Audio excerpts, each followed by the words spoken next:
৫ August গণ অভ্যুত্থানের পর রাজধানী ঢাকাসহ দেশ জুড়ে আইনশৃঙ্খলা পরিস্থিতি ক্রমেই অবনতি হতে শুরু করে।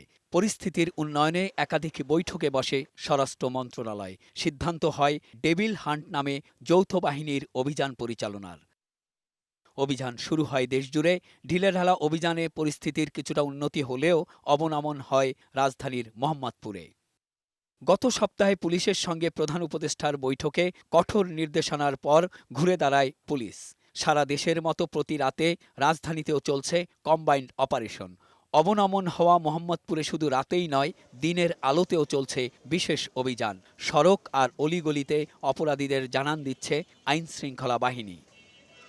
প্রতিদিন সকাল থেকে বিকেল পর্যন্ত ডিএমপির তেজগাঁও বিভাগের উপপুলিশ কমিশনার ইবনে মিজানের নেতৃত্বে আইনশৃঙ্খলা বাহিনীর বিপুল সংখ্যক সদস্যকে মোহাম্মদপুর, আদাবর ও শেরেবাংলা নগর এলাকায় সাধারণ মানুষকে সচেতন করার পাশাপাশি অপরাধীদের পাকড়াও করতেও অভিযান চালাতে দেখা যায়। আসন্ন ঈদকে সামনে রেখে মোহাম্মদপুর সহ তেজগাঁ বিভাগের থানা এলাকায় আইনশৃঙ্খলা পরিস্থিতি নিয়ে ব্যাপক প্রস্তুতির কথা জানান পুলিশের এই চৌকস কর্মকর্তা। মোহাম্মদপুরে আদাবর এলাকায় যে অভিযানটি আমরা বিভিন্ন সময় ছিনতাইকারীদের এগেনস্টে আমরা অভিযানটি চালু করেছি বেশ অনেকদিন আগে থেকেই, এটি আরও বেগবান হচ্ছে ঈদকে সামনে রেখে।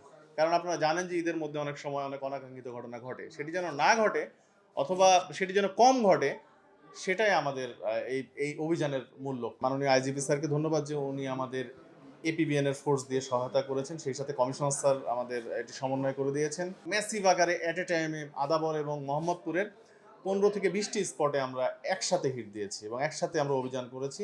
স্থানীয় আলোচিত ভূমিদস্যুদের সাধারণ মানুষের বাড়ি ও জমি দখলের অভিযোগের বিষয়টির দিকে দৃষ্টি রেখেছেন বলেও জানান ইবনে মিজান। অভিযোগ আসলে আমরা অবশ্যই সেটি আমলে নিয়ে আমরা ব্যবস্থা নেব।